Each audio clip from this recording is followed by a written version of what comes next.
Hey hi everyone, welcome back to my channel. আজকে একটা নতুন রান্নার রেসিপি নিয়ে চলে এসেছি। আজকে রান্নাটা হচ্ছে আলু ছোলা দিয়ে মোচার ঘন্ট বা মোচার তরকারি। এটা আমার এই যেটা আমি তোমাদের সাথে শেয়ার করছি সেটা আমার শাশুড়ি মা রান্না করে থাকে। তো এটা কিন্তু খেতে দুর্দান্ত হয়, চাইলে তোমরাও একবার ট্রাই করতে পারো। এখানে আলুটাকে কেটে ধুয়ে নিয়েছি, মোচাটাও কেটে ধুয়ে নিয়েছি, আর এখানে ছোলাটা আগের দিন রাতে ভিজিয়ে রেখেছিলাম। আর এখানে একটা পাত্রে জল নিয়ে নিয়েছি, জলটাকে গরম হওয়ার জন্য রেখেছি। জলটা গরম হয়ে গেলে কেটে ধুয়ে রাখা মোচাটা আমি এর মধ্যে দিয়ে দেবো। হাই ফ্লেমে কিছুক্ষণ ফুটিয়ে নেব যাতে মোচাটা নরম হয়ে যায়।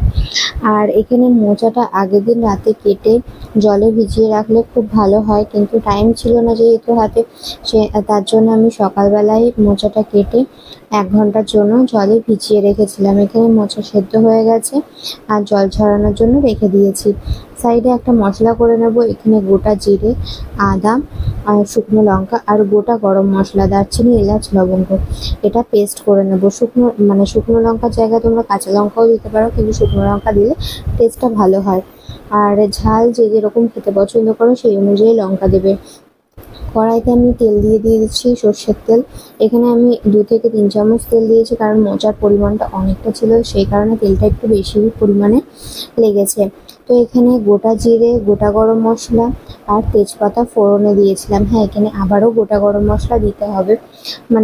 ওখানে যে পরিমাণ দেওয়া হয়েছে তার থেকে কম পরিমাণে দিলেও চলবে। ওই একটা লবঙ্গ, একটা এলাচ, দারচিনি এরকম পরিমাণে দিলেও হবে। আর কেটে ধুয়ে রাখা আলুগুলোকে এবার দিয়ে দিচ্ছি।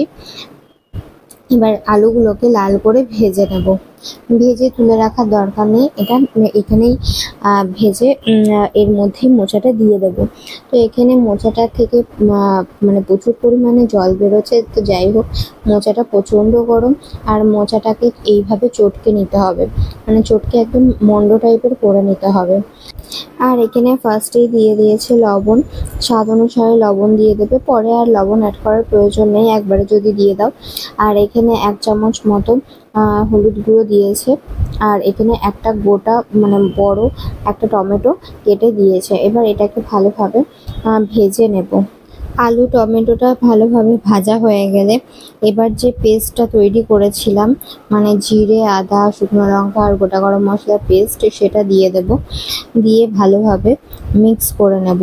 আর এটা এই মশলাটাতে টেস্টটা আরও দ্বিগুণ হয়ে যায়।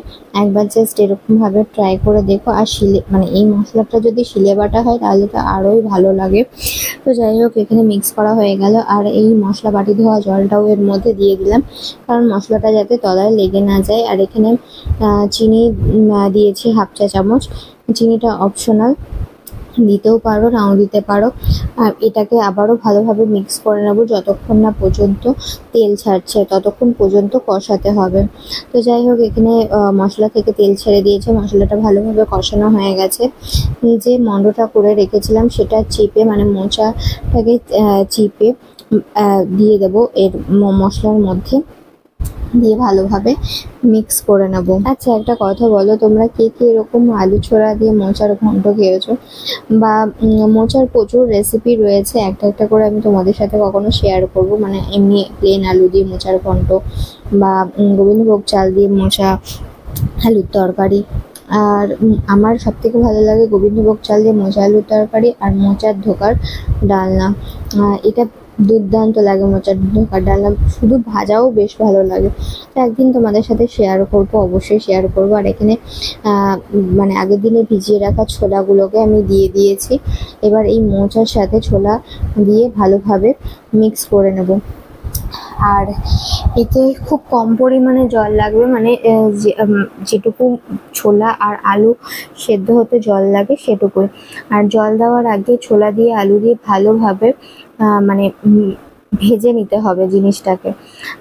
তো ভাজা হয়ে গেলে এর মধ্যে জল দিয়ে আর একটু ভালোভাবে মিক্স করে নিতে হবে। আর মিক্স করা হয়ে গেলে, এখানে বেশি পরিমাণে জল লাগে না। আর মিক্স করা হয়ে গেলে এটাকে ঢেকে লো ফ্লেমে এটাকে কিছুক্ষণের জন্য কষতে দিতে হবে, জলটা যাতে শুকিয়ে আসে।